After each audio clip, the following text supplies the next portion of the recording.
It's running.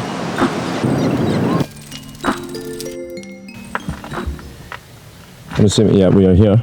Uh-huh. And then we're trying to go to, like, here, isn't it? I think that's, which is like right there. And there's where, I guess that's where you can swim. I think that's saying don't swim. Because you're supposed to swim in here. Okay. This is too strong of a current. Okay. Oh yeah, look, the sign that says don't swim is faded. I was gonna say, because if you just look at this, oh, this is where you swim. Yeah. Move on. Wow, some view from here actually. It's actually pretty nice. Hola. Hola. Kayak y snorkel. Lo principal. Okay, muchas gracias. Gracias, bienvenido. Okay. I didn't realize the registration would be so official. Yeah, I know. Like in the US, when you go on trails, you just write on a piece of paper. That is true. I thought it was gonna be like $5 entrance or something. Yeah, look at this entrance. I know, this is so cool. Check this out.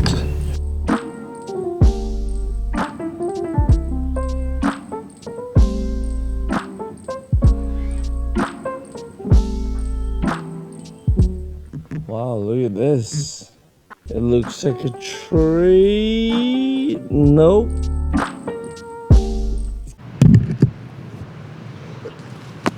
Oh yeah.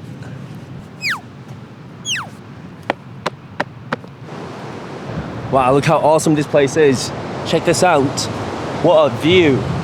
Man alive. Look at that iguana there. There's a little baby shark. Baby shark. Yeah. Where? Right. It was right at Ah. But look at the sand. It's like so different. It's running.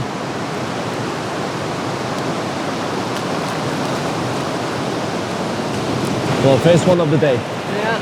Let's go see a line of them. I love this water here. It feels so nice. Wow. Now that I saw a baby shark, I want to see more. So this place is called the Tortuga Bay. About half an hour to 40-minute walk from the center of the island. Just going through the trail, very easy to find. Not too many people actually, which is really cool. Figured there would be so many people around this, but no, it's actually really quiet. Water's really clean. Very clean. I mean, the waves are beautiful here. We're gonna go try and find a group of iguanas now. One's not enough. There's another one coming. It really does look like a dragon. I mean, look at this spike. I know.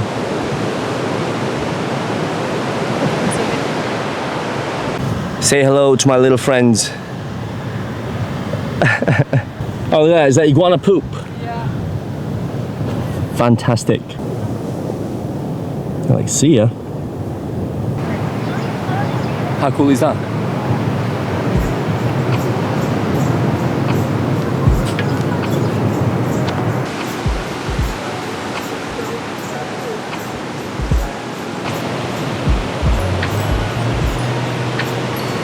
It is officially a lunchtime, and all this soup, a little bit of chicken and rice, and all of that, $5 each per person. I'll say that's a good deal. Genuinely so good. Soup, so good. Is that a banana? Wow. Let me see. Oh, gracias. Forgot to mention the food, soup, and the juice, $5. It's amazing. The excitement in her face.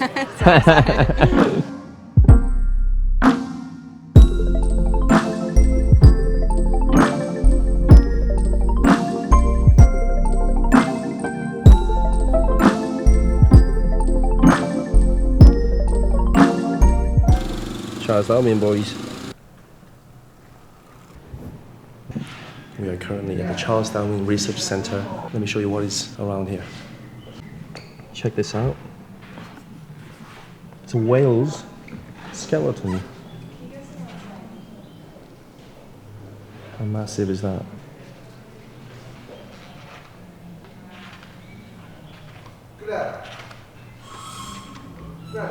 12 meters average. Weighs 20 tons. It's so big.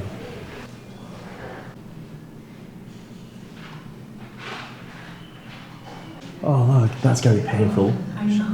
Maybe that's what it's saying. Fuck, this hurts. That's awesome. Oh, check this one out. What is this? It's a whale.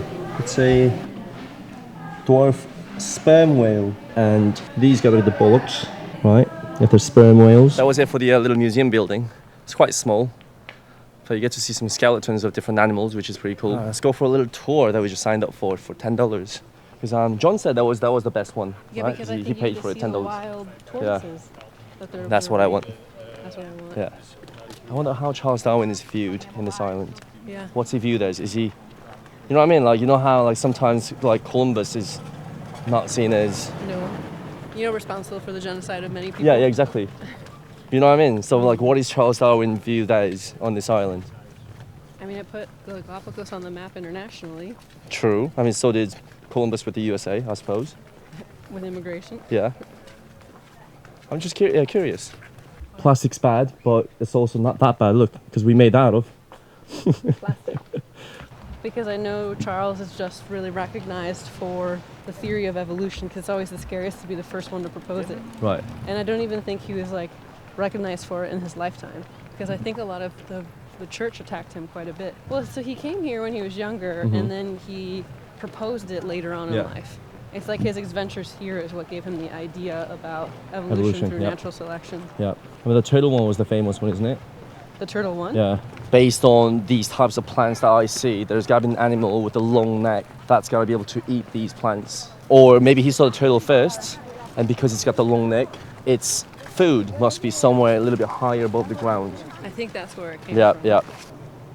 Okay, good afternoon. I am Edison from Galapagos. By the way, this is my home island, Santa Cruz. Today the visit is a breeding center of giant tortoises. If you have any question about it, to any of these species, please let me know, right? So I'm really glad, to give you some information all of the Galapagos Island. Okay? Gracias. So nice to meet you. Welcome. Talked about, to the giant animals in Galapagos. It's not only, to talk to the giant tortoises. It's also, we have, to the kind of vegetation, like a cactus, for example. This is one of the giant cactus in Galapagos. This one is a prickly pear cactus. So we have a big the cactus is maximum is a 2 meter, right, or about 4 or 5 feet tall, which is produced, to the prickly pear. It's completely edible, right? It's the very nice, sweet, and very nice tasty, for the human being. It's almost same family that, to these fruit, it's completely sour and salty in the island, which is not edible in a Galapagos, right? Consider the cactus is not only, to giant plantation or the giant cactus, it's also one of the pioneer plantation. So the cactus, consider, being is a pioneer plantation, is the first, plantation provide water and protein to the first reptile landing in Galapagos, giant tortoises and land iguanas. According, to the investigation in case of the giant tortoises, the first, vegetation of the first food, what they found was a cactus. And this is why, so the first giant tortoises, when they land into Galapagos, they located or they stuck in the lowland. Actually, this is a tortoises, found it with a shape of shells called saddleback shell. According to the adaptation, are considered like a evolution, right? Is the tortoises, in order to reach to the cactus food, that's basically, change or modify the shape of shell of these type of tortoises. Is called saddleback shell. Okay, my friends. So far so good. Have in Australia, in the Melbourne City, in the Melbourne Zoo, during the 2006, is one of the tortoises from Galapagos died. Exactly, it was the tortoises, when the Darwin, he was here, he was collecting a couple, souvenir from Galapagos, and one of the tortoises is Darwin taken from the island to England. But these tortoises, is taken to England. When he was there, he knew, he commit a big, mistake to take as animals living in the warm area to take it up and, to England. Is freezing. So that is why Darwin all the time he was wondering about how to bring back the tortoises to South America, until he got a nice opportunity to travel from England to Australia, yeah, and he taken his turtle. His name was Harriet, right exactly on in a city, in a Melbourne city. And in 2006, these giant tortoises is passed away.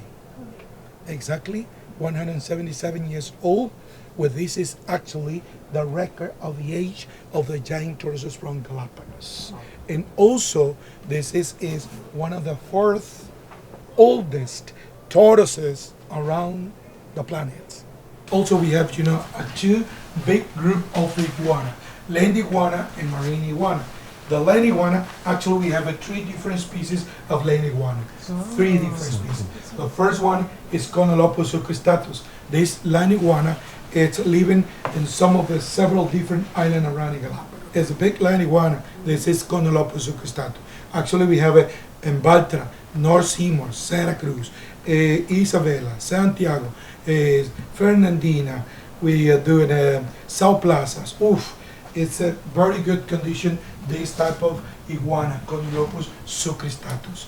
So, and then a second, it's Conolopus pallidus, actually called the iguana de Santa Fe. This is only living on Santa Fe Island. It's endemic to Santa Fe. It's not any other place around to the Galapagos, only in Santa Fe Island. It's also in a good condition. And the last one is a pink color. The pink color iguana, it's only we find up into the volcano Isabela. It's in the Wolf volcano. Believe it or not, when consider all the species, it was discovering already. So these pink color iguana, it's during the 2009. And the last one is a marine iguana. Oh my goodness, marine iguana. This is actually one of my favorite reptiles. The adaptation of this reptile, it's incredible, right? Believe it or not, right? But every single species living in Galapagos, the common ancestors come from the mainland. South America, Central America, North America, or to Antarctica. The common ancestor of the iguana in Galapagos is basically, it was the green color iguana. And of course, they found the vegetation was close to the ocean. It was the algae or seaweed. And then the population, they started, to rise up. Boom, boom, boom, boom, boom, boom. They needed more food. How do to get the food? So they definitely, to the food, it was exactly, in the water, algae. When makes the food, the tide is go lower, and the algae expose. And then of course, to all the bunch of then populations coming and yummy. When the tide is coming higher and back again, to the shore. And the population, of course, day and day, year and year is coming bigger and bigger and bigger and need more food. And of course, too, the adult population of marine iguana, they're watching down in the water. Oh my goodness, there's a lot of food underneath. And they started, to dive in. Couple meter, 5 meter, 10 meter, 15 meter deeper in the water. Believe it or not, but these reptiles, they could reach, a 15 meter deeper in the water. And they found, to the algae. And of course, they have to stay underneath. But basically, the marine iguana, where they stay underneath about 30 or 50 minutes, right under the water. Minute, not seconds, minutes. How do to the iguana they could do that? It's basically the marine iguana and the whole reptile, they could control, the heartbeat. To the iguana is coming to the water, diving, to the heartbeat is getting lower. It's considered, 40, 30, 20, 10, 5, 4 beat in 1 minute. Woo! What a record. It's a record. Actually, it's a record. And that the marine iguana, also another characteristic is when they come up and, to the to the shore, marine iguana coming to the shore, they are, gathered in a huge congregation, which is considered, over 1,000 of them. pump on each other, step it on top of each other, a pile of iguana. But it is basically when they study, to do digestion food. So most of the time, part of the digestion food is basically, to release the salting water. But this is through the nasals, canal. They sneeze the water. Do not spit. They sneeze the water. Every 3 minutes to the marine iguana, the salt concentrated up on the palate would basically produce, a sneeze. And then the water comes out. All the water, salt water. And then the second glandule, it's located in the anus. When that marine iguana, may poop, and they release, to the water too. And this is how, to keep the balance, and of course, to release the whole salt water and toxin from the algae. Yeah. Happy with it? Yes. Isn't it interesting? It's got 5 toes as well. Yeah. Ooh, look at the slime in its mouth. Even that's so slow. That's what I'm here for. You know what I mean? If all you do is sleep, living for 107 years is not that impressive, is it? No. Oh, look at this one. That's sick. Just finished a tour, and it was only $10, but the knowledge that we got from that tour goes well beyond the $10 that we paid for. I think it was really cool. And then our tour guide, Edison, great name by the way, did a fantastic job explaining all about the turtles and Charles Darwin and etc. And how long did it take? Like hour and... We were supposed to leave at 4:15. Yeah. And it's 5:40. Yeah, so like hour and a half type of tour for $10. I think it's well worth the money. Did you enjoy it? I really enjoyed it. Yeah, I it was learned so a cool. lot. And you get to see all the turtles as well, which is pretty cool. And then, 177 years is the longest, fourth oldest? Fourth oldest tourist in the world. 177. It's not even a native one. Nah. Well, it was I say in, native out of captivity. right. It was in Australia. It was Australia in a zoo. Yes. It was Which, Charles Darwin. yeah, exactly. I was going to say, it was Charles Darwin's gift to Australia. And that recently died. What was it? 20? 2005? Yeah, I mean, that's 2016. still very recent. Yeah. 177 years. Can you But imagine he liked that? his tortoise enough to bring it from England to Australia so it wouldn't die. That is insane. That's a pet. Yeah. That's a pet. Anyway, if you ever come to Galapagos, it is something that you should definitely do. $10 for a tour, and you can see loads of tortoises. You can't beat that.